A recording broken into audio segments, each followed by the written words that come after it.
Nancy Clancy, Super Sleuth, Book 1, Chapter 9. Innocent.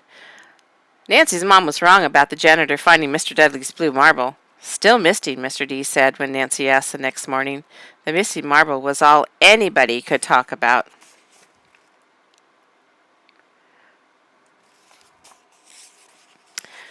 Dudes, come on, it's only a marble, Mr. D told the class. But it was your mystery memento, Yoko said. It was very beautiful, Clara said. Your grandpa gave it to you, Robert said. That's important. The memories I have of my grandfather are what's most important. I'll have those forever. Listen, I hope the marble turns up, but let's not overreact. Now, please, get your spelling books. Nancy opened her desk to get her book. Instead, she got a nasty surprise. There was a piece of lined paper with a message. I think you stole the marble. Nancy was so shocked she jumped back in her seat. What? Is there a mouse? Clara asked. Nancy didn't answer. She was still staring at the note. How dare someone accuse her of stealing? Mr. Dudley came over to her. Is something wrong? Nancy nodded.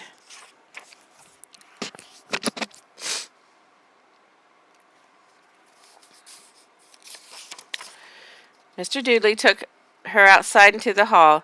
Nancy showed him the message. It was written in green marker in big capital letters. The marker was going dry, so the letters looked like they were disappearing. It made the message look even meaner and scarier, too.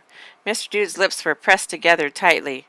I swear I didn't take it, Mr. D. Nancy felt tears starting to prick in her eyes. Nancy, of course you didn't. I don't think anybody took it.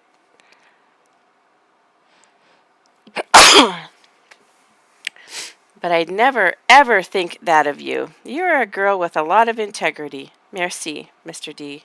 She wasn't sure what integrity meant, but she could tell it was good. After she returned her seat, Mr. Dudley held up the message. This was in Nancy's desk. Several kids gasped. Oh, that's so mean, Clara said. Nancy is innocent, Bree cried. She reached over and squeezed Nancy's hand. Clara is right. This is very hurtful. From the first day of school, we have talked about respecting one another's feelings. I expect the person who wrote this to come to see me before the end of the day.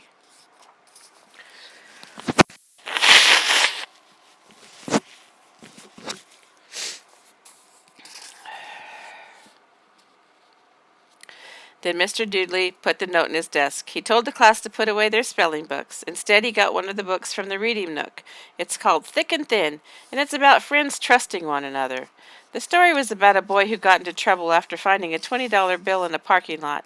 Nancy couldn't pay attention. She kept saying to herself, somebody thinks I'm a thief.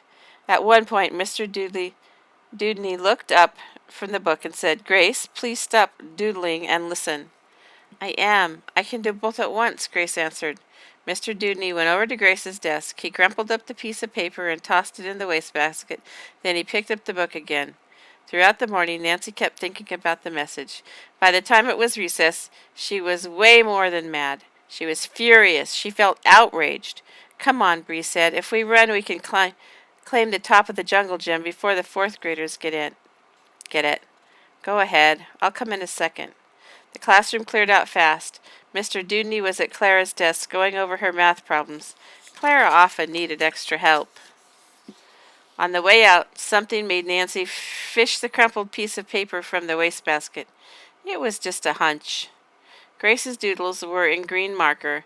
The marker was almost all dried out. Nancy stormed outside to the yard. She spotted Grace over near the slides. She was jumping rope. A bunch of first graders were watching her and counting off the jumps. 16, 17, 18. Nancy waited until Grace lost her turn. Then Nancy cornered her. It was you. You stuck that mean note in my desk. Grace blinked. Says who? Me. This, Nancy shoved the doodle at Grace, and the note are both in green marker, a green marker that is almost dry. Grace looked caught for a second, then she said, Well, I wasn't trying to cover it up. So there. I don't care if you know it's me. I still think you're the thief. Why didn't you just say it to my face? And Nancy paused. What makes you think I took it?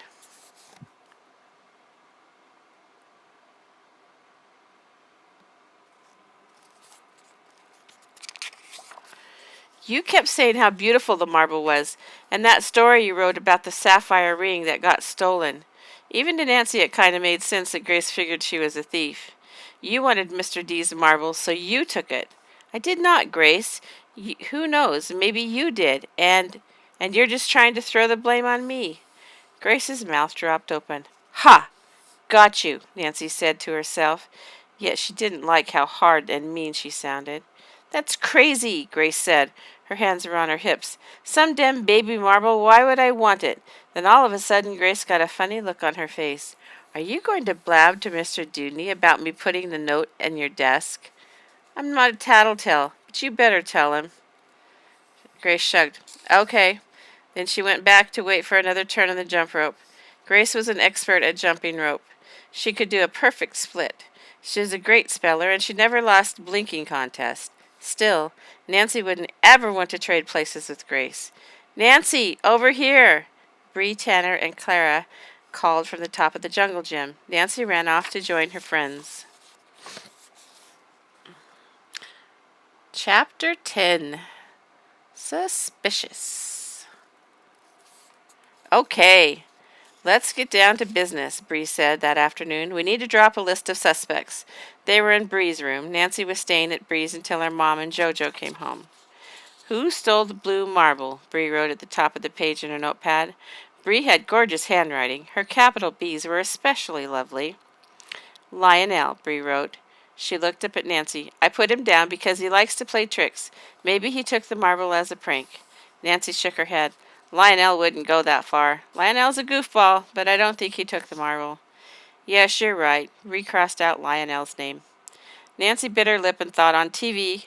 The crook often turned out to be the person nobody suspected. You think maybe Clara took it? Clara? That's just crazy. She said it was beautiful and her favorite color. Who knows? Maybe some evil force came over her, and she was powerless to stop herself. Nancy made her hands into claws. Before she realized what she was doing, Clara snatched the marble.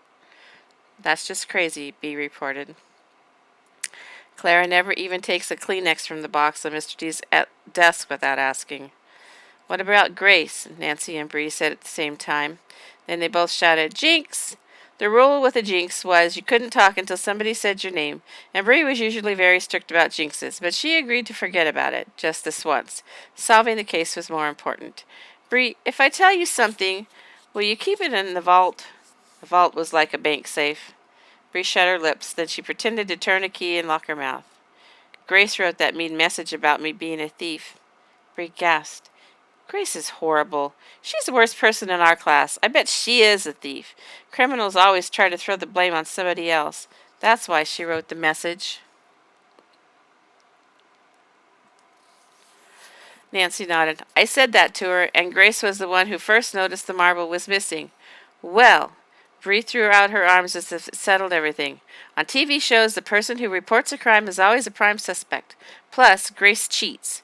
Once she copied off my spelling test. Cheaters often grow up to be thieves. Grace just jumped from a cheater to a thief early. Nancy had to admit, Bree was building a pretty solid case against Grace. Of course, he didn't have one major thing, evidence. A few minutes later, Nancy heard her mom's car in the driveway. Gotta go, Nancy told Bree. I really feel like we're closing in on this case.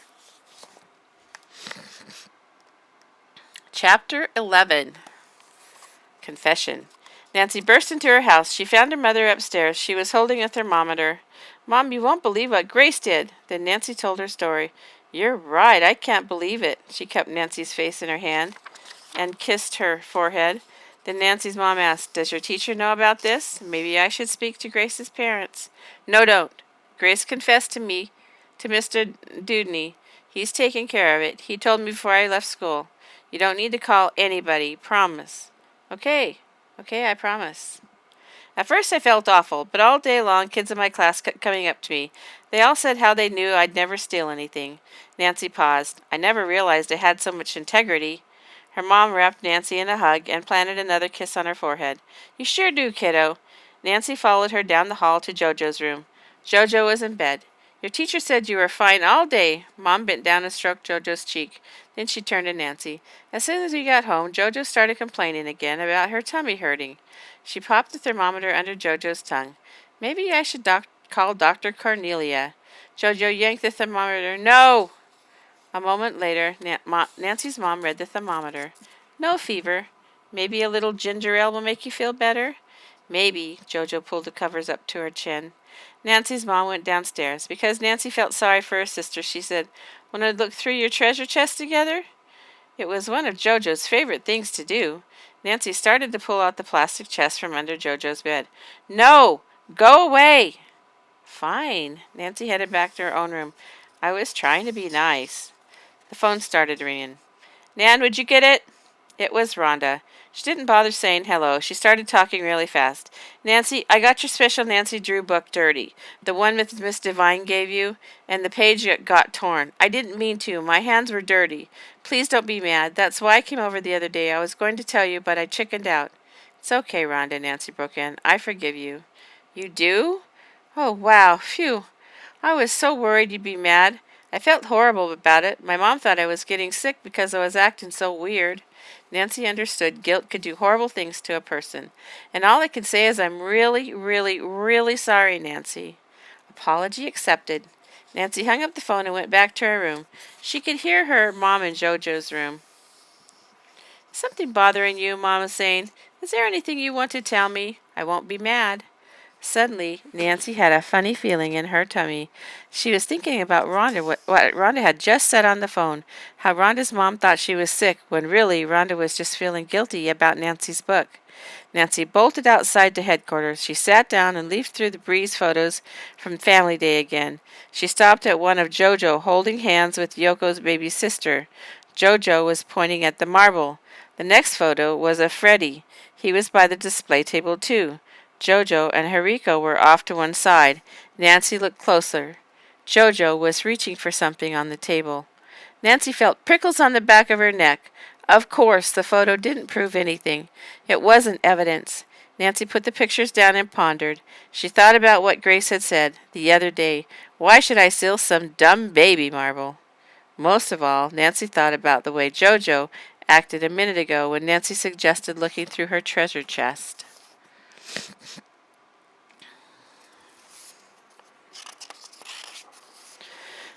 There was something inside that Jojo didn't want Nancy to see.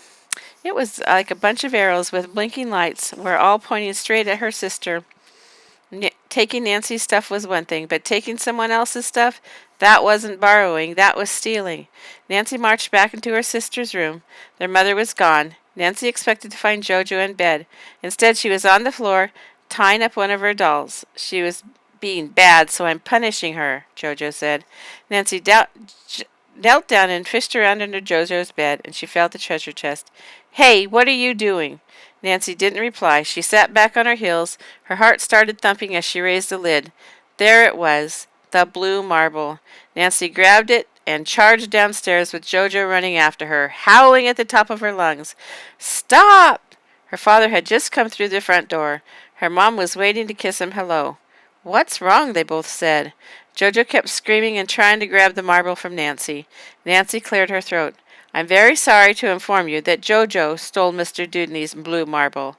Then Nancy opened her hand and revealed the evidence.